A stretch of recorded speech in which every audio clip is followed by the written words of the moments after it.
Today is a sad day in the world of Marvel. The man who arguably is the reason the Avengers is even getting made, Jon Favreau, the director of Iron Man 1 and 2, is officially not directing the third installment in the Iron Man franchise. So what is an Iron Man to do without his director?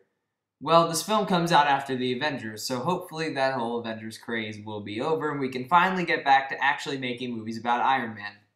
But unfortunately, Jon Favreau's reason for leaving seems to neglect this fact. But let's not focus on the negative. This is how can Iron Man 3 work without Jon Favreau? This is what I absolutely do not want to see. First and foremost, it cannot, I repeat, absolutely cannot be another stupid tie-in or spin-off of the Avengers. Once the Avengers is over, that's great, they made the Avengers, let's get back to the actual Iron Man story. Unfortunately, this does not seem to be the case. A couple of weeks ago, Jon Favreau was quoted as saying, Iron Man 3 is the sequel to the Avengers, Thor, and Captain America. You know what I don't see in there? Iron Man 3 is a sequel to Iron Man 2. Oh wait, I'm sorry, that's what a logical person would say. What makes me so mad about this is that we've already sacrificed one movie in this series to the Avengers. Iron Man 2 was the reason Jon Favreau quit in the first place, I think. He was tired of Marvel Studios bossing him around. He wanted to make an actual story of Tony Stark in Iron Man 2, but Marvel Studios said, oh no, you have to put Nick Fury and the Black Widow in there. And it didn't help the story at all. It just contributed to making Iron Man 2 one of the most disappointing sequels in years. We could have actually explored Iron Man and his feelings of guilt toward Ivan Vanko towards making these weapons that destroy countless lives. But oh no, Samuel L. Jackson's gotta make a cameo. Oh no, Scarlett Johansson has to kick people. I mean, I don't hate this movie, but I certainly don't want to see another one like this. I think Marvel could have had a few lucrative franchises here with Thor and Captain America. But because they're just Avengers tie-ins, they're A, not going to be as good as they could be, and B, they're not going to reach their full potential as franchises. Because I get the feeling if we see individual sequels to Thor and Captain America, they're just going to tie into the Avengers. Make the Avengers a separate franchise. Find some way to call these superheroes upon each other only in those individual movies. It's polluting three very good stories with just tie-ins to another film. In summary, separate it from the Avengers. Now that we have all that bad stuff out of the way, let's get into what I would absolutely love to see for Iron Man 3 to rebound from Iron Man 2. What I would love to see is a truly fleshed out character study of Iron Man set against the backdrop of the Demon in a Bottle storyline. And this is what may surprise you. Even though I absolutely love the sense of fun and style that Jon Favreau brought to the Iron Man movies, I actually don't think losing him is the end of the world. Firstly, because I want him to pursue other things, and also, I don't think his style of directing really suits this Demon in the Bottle storyline. His style of directing is more fun and energetic, which I really like, but if we're going to do a big character study of Iron Man, we need someone who's a little more mature in his filmmaking.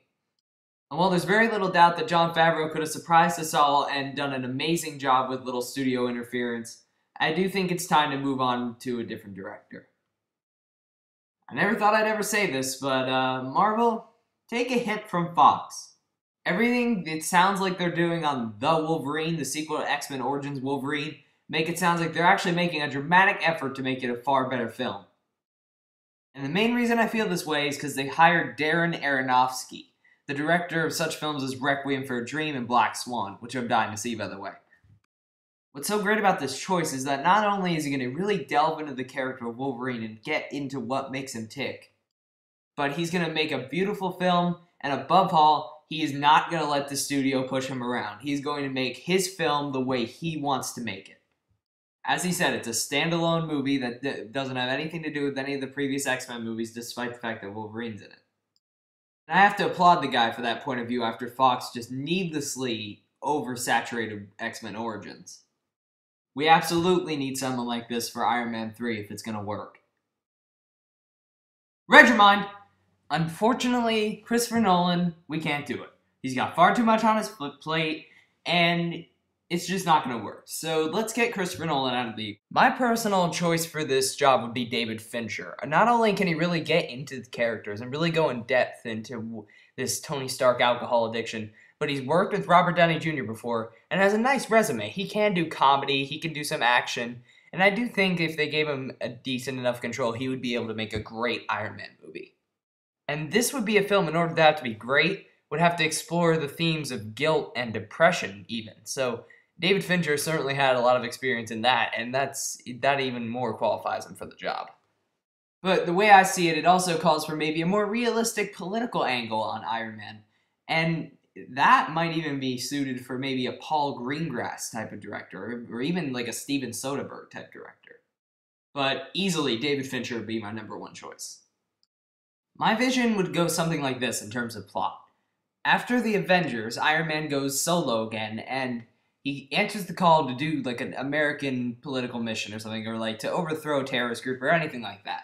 And he does something really irresponsible and stupid. He overuses his powers, and he gets a lot of innocent people killed in the process. After that, he goes back to America and is just distraught.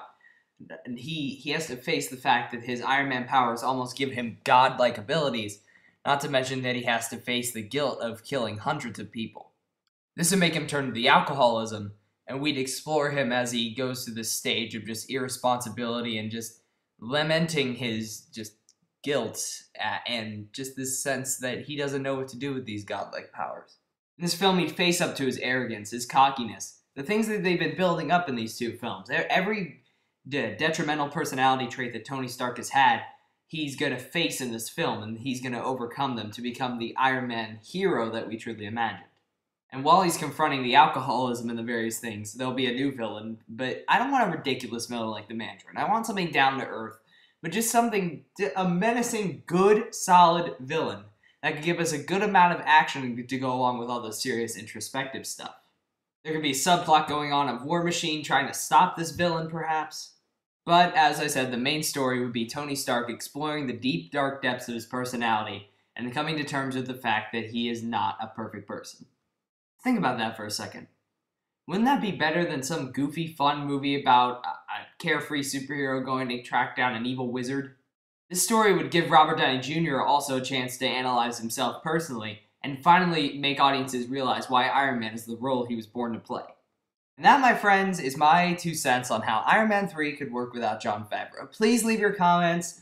You can tear my story apart for all I care. I loved getting the feedback on the Deadpool and Spider-Man videos. Please, I would love to hear your thoughts on this. If you enjoyed this video, subscribe to my channel because there's going to be plenty more reviews and videos coming up.